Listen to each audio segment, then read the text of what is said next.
আজই ডাউনলোড করুন আর এনজয় করুন আপনার পছন্দের শো। মেডিনেস্টের কেসে আপনাকে অ্যারেস্ট করা হলো।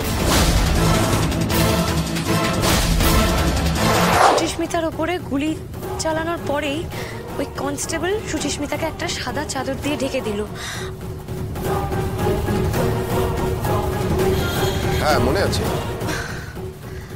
এক মিনিট ময়ূকবাবু, ওই সাদা চাদরে কিন্তু কোনো রকম কোনো রক্তের ছাপ ছিল না। এমনকি সুচিস্মিতাকে যেখানে গুলি করা হয়েছিল সেই জায়গাতেও কোনো রক্ত ছিল না। হে ভগবান, আমি এত বড় একটা পয়েন্ট মিস করে গেলাম। ময়ূকবাবু, তার মানে সংযুক্তাই সুচিস্মিতা? কি? তার মানে তো ওই কনস্টেবল যে সুচিকে গুলি করেছিল সে সুচিস্মিতার সুপায়নের লোক। হ্যাঁ ময়ূকবাবু, আর উনি কিন্তু সবটা নিজের থেকে দায়িত্ব নিয়ে করেছিলেন। আমি গুলি করার আগেই ও গুলিটা করে ফেললো। ময়ূকবাবু, ওই কনস্টেবলকে ধরতে হবে। ওকে চাপ দিলেই আমরা সব জানতে পারবো। হ্যাঁ, সে তো জানতেই হবে। দাঁড়ান, আমি দেখছি। ময়ূকবাবু শুনুন না, বলছি সুব্রত বাবুর বাবার বডিটার কোনো খোঁজ পেলে একটু আমাদের জানাবেন তো। বুঝতেই তো পারছেন, বাবা তো, তাকে একবার শেষবারের মতো দেখা, তার শেষ সময়ের কাজ সবই তো বাকি আছে। ওনারা বড্ড উতলা হয়ে উঠেছেন। বুঝেছি, আমাকে একটু সময় দিন, আমি দেখছি। অনেক বড় বিপদের মধ্যে রয়েছেন আপনারা। এই মুহূর্তে আপনারা বা সুব্রত বাবুরা কেউ বাড়ির বাইরে বেরোবেন না। আমি শিওর সুপায়নের লোকেরা চারপাশে ছড়িয়ে আছে। না না ময়ূকবাবু, আমরা সাবধানেই থাকবো। ঠিক আছে, আমি খবর দিচ্ছি, আপনারা চিন্তা করবেন না। হ্যাঁ, আমিও রাখছি। একটা না একটা খবর তো আমরা ঠিক পাবোই। ময়ূকবাবু যখন বলেছেন উনি তো কিছু না কিছু ব্যবস্থা করবেনই। আর হ্যাঁ, ময়ূকবাবু কিছু না বলা পর্যন্ত আমরা কিন্তু কেউ এখান থেকে বেরোবো না। আমরা সবাই এই একই বাড়িতে থাকবো। আপনার ফোনটা ধরুন, সুপায়নদার ফোন হতে পারে।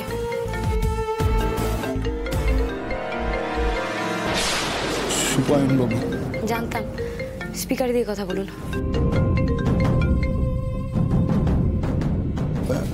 হ্যালো। কি ভালোই তো কাজ করছো? হ্যাঁ, সংযুক্তা কিন্তু তোমার খুব প্রশংসা করছিল। আচ্ছা শোনো, একটা ছোট্ট কাজ করে দিতে হবে। কাজ তো করেই যাচ্ছে, এইবার আমাদের ছেড়ে দিন। আরে বাবা সুব্রত, আমিও কি ধরে রাখতে চাই নাকি? ছেড়ে তো দেবই। আচ্ছা একটা কথা বলো তো, ওই লাহিড়ি বাড়িটা কি তোমাদের দখল করে থাকার ইচ্ছে আছে নাকি? এটা আবার কি বলছেন আপনি? আমরা তো এখানে কেউ আসতে চাইনি, আপনি তো জানেন সবকিছু। না চাওনি যখন, তখন বাড়িটা বেচে দাও, লোক খোঁজো, দেখো কে এই বাড়িটা কেনে। দেখো সুব্রত, যত তাড়াতাড়ি তুমি বাড়িটা বিক্রি করতে পারবে তত তাড়াতাড়ি তোমাদের মুক্তি। এত বড় বাড়ি আমি কি করে বিক্রি করব? আমি এখনো কথা শেষ করিনি সুব্রত। 5 কোটি, আমার 5 কোটি টাকা দাম চাই। আচ্ছা, এই বাড়ি বিক্রি হলে আপনারা আমাদের ছেড়ে দেবেন তো? সুব্রত, আমি কখনো কি আমার কথার খেলাপ করেছি? তোমার মেয়ে অসুস্থ ছিল, আমি তো এক কথায় অতগুলো টাকা তোমাকে দিয়ে দিলাম। নাও, আর কথা বাড়িও না, কাজে লেগে পড়ো। 5 কোটি, বাড়িটা বিক্রি হলেই তোমাদেরও ছুটি।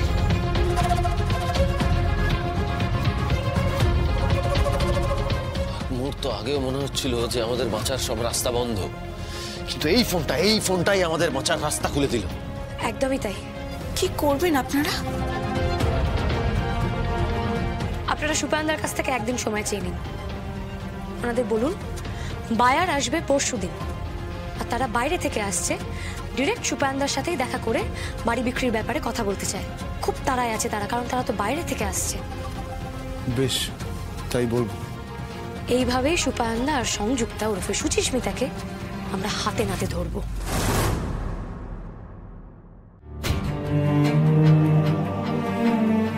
আরে কি হলো কি? আপনারা সবাই এখনো এখানে 11:30 বেজে গেছে। আজকে কেসের প্রথম দিন, আজকেই দেরি করবেন না? কি ব্যাপার বলুন তো? উকিল বাবু, আপনাকে যে কি বলে ধন্যবাদ জানাবো, আমাদের ধন্যবাদ জানানোর কোনো ভাষা নেই আপনাকে। মানে টাকা ছাড়া আপনি যেভাবে আমাদের কেসটা লড়তে রাজি হলেন, থ্যাংক ইউ সো মাচ। উকিল বাবু, আমি আপনাকে কথা দিচ্ছি, যখন আমরা সবটা ফিরে পাবো, যদি ফিরে পাই, আপনি যা আশা করেছেন তার থেকে অনেক বেশি আমরা আপনাকে দেব। আরে সব তো ফিরে পাবেনই, আমার ট্র্যাক রেকর্ড তো আপনারা জানেন। হ্যাঁ, আজ পর্যন্ত আপনি একটাও কেস হারেননি। হ্যাঁ, আর তাছাড়া এই কেসে আপনারা যে লিড দিয়েছেন না, তাতে হারার তো কোনো প্রশ্নই আসছে না। আজকে আমাকে কোর্টে এটাই প্রথম প্রমাণ করতে হবে যে রাজু দত্ত যে ডেড বডিটা মেডিনেস্টে নিয়ে এসেছিল সেটা ওর বাবার নয়। যিনি মারা গেছেন সুবিমল দত্ত, তিনি রাজু দত্তর বাবা নন, সুব্রত দত্তর বাবা। তার মানে আজকেই সবকিছু সামনে চলে আসবে? উকিলবাবু, এখনই সুব্রত দত্তের নামটা সবার সামনে আসুক সেটা আমরা চাই না, আমি চাই না। দেখুন, আপনি আজকে অন্তত এইটুকু প্রমাণ করে দিন যে রাজু দত্ত সুবিমল দত্তের ছেলে নয়। আপনি তো জানেনই সবটা, আপনাকে তো সবটাই বললাম। হ্যাঁ, আমরা আশা করছি পুলিশও 2-1 দিনের মধ্যে প্রমাণ জোগাড় করে ফেলতে পারবে। হ্যাঁ, আর প্রমাণটা পেলে তবেই না আমরা সুব্রত বাবুদেরকে প্রোটেকশন দিতে পারবো। দেখুন, এখনো পর্যন্ত আমরা যাই বলছি না কেন সবটাই অনুমানের ওপর ভিত্তি করে। হাতে কিন্তু এখনো কোনো প্রমাণ আসেনি, আর প্রমাণ ছাড়া পুলিশ আমাদেরকে প্রোটেকশন দেবেই বা কেন, তাই না? মানে পুলিশদের কাছ থেকে তো আমরা প্রোটেকশনও চাইতে পারবো না। আর সত্যি বলতে কি, এই বাড়িটাও তো আমাদের ফেরত পেতে হবে, তাই না? হ্যাঁ, মানে এখনো তো অনেকগুলো কাজ বাকি আছে, সেগুলো না হলে আমরা সুব্রত দত্তকে সামনে আনতে পারবো না। চিন্তা নেই, আজ ওনার নামটা কোর্টে কেউ জানবে না। হ্যাঁ, আজ এদিক থেকে ওদিক হলেই কোপটা বিজয়ের উপরই আসবে, কারণ বিজয় হচ্ছে মেডিনেস্টের এমডি, দায়িত্ব ওকে নিতেই হবে। দয়া করে একটু দেখবেন। কোনো চিন্তা করবেন না আপনি, আমি তো আজ অব্দি কোনো কেস হারিনি। এই কেসটা হারার তো কোনো প্রশ্নই উঠছে না। আজকে তো বিজয়া দেবী সাক্ষীর কাঠগড়ায় দাঁড়িয়ে সাক্ষী দেবেন। হ্যাঁ, দেখি মা দুর্গা কি চান। মা চাইলে আমি ঠিক সব কিছু থেকে মুক্তি পেয়ে ফিরে আসবো। এদিকে এসো তো দেখি, এদিকে এসো। মা দুর্গা সব সময় আমাদের সাথেই আছেন, কিচ্ছু হবে না তোমার, দেখবে সব বিপদ কেটে যাবে।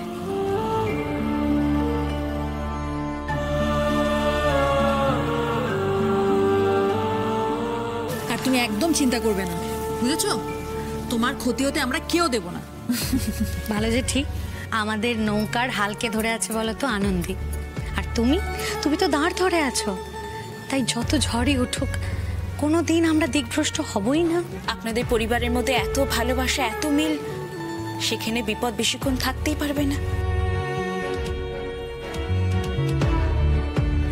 মা গো, মা সব দিক রক্ষা করো মা, ওর কথা যেন সত্যি হয়। আচ্ছা, এবার যদি আর আপনারা দেরি করেন তাহলে কিন্তু কোর্টে পৌঁছতে আমাদের সত্যিই খুব দেরি হয়ে যাবে। সত্যি তো, চলো চলো চলো এবার বেরোই আমরা, চলো মা চলো চলো। বিজয়া লাহিড়ী,